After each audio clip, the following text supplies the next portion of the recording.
Bonjour à tous, bienvenue sur Cuisiner Sri Lankais. Aujourd'hui, on vous montre comment faire du puri, qui est une sorte de pain frit. Pour réaliser cette recette, il nous faudra 140 g de farine de blé de type T110, 15 g de semoule granulée, 3 g de sel et 30 ml de ghee. On commence par mettre dans un saladier la farine de blé, la semoule granulée et le sel, et on mélange.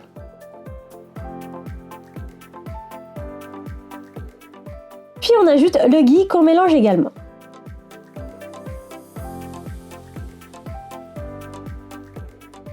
Ensuite, on ajoute petit à petit 50 ml d'eau environ. Cela dépend de la consistance de votre pâte. On pétrit jusqu'à obtenir une pâte assez compacte, mais qui reste malléable. Il ne faut pas mettre trop d'eau, sinon la pâte va être trop liquide et ne se formera pas très bien. D'où l'importance d'incorporer l'eau petit à petit.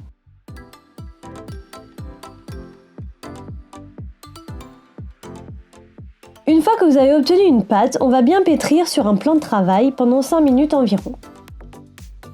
Ensuite, on remet dans le saladier en ayant badigeonné la pâte au préalable avec un petit filet d'huile pour éviter qu'elle reste collée dans le saladier. Et on laisse poser 20 minutes environ à couvercle fermé ou avec un torchon par-dessus.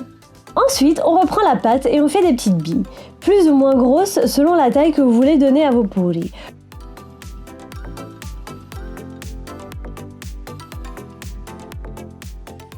On graisse notre plan de travail, notre rouleau à pâtisserie ainsi qu'une assiette avec un petit peu d'huile pour éviter que tout ça ne colle. Puis on prend un d'état et on l'aplatit avec le rouleau à pâtisserie jusqu'à obtenir une épaisseur plutôt fine. Ceci est optionnel, mais pour rendre vos puris un petit peu plus jolis, vous pouvez couper les disques avec un emporte-pièce ou un bol pour avoir une belle fin. Vous pouvez faire des petits disques ou de grands disques selon vos préférences. Une fois que tous nos disques sont formés, on va les frire. Pour cela, on fait chauffer de l'huile. Quand l'huile est bien chaude, on met le disque dans l'huile et avec l'écumoire, on appuie doucement comme ceci sur le disque pour qu'il gonfle. On laisse dorer des deux côtés et on retire. On fait pareil avec tous nos disques. Et voilà, c'est prêt, il n'y a plus qu'à servir. Ces puris sont top avec tous les plats qu'on mange habituellement avec des dossés, comme le sambar, les pommes de terre masala ou encore un curry de crabe par exemple.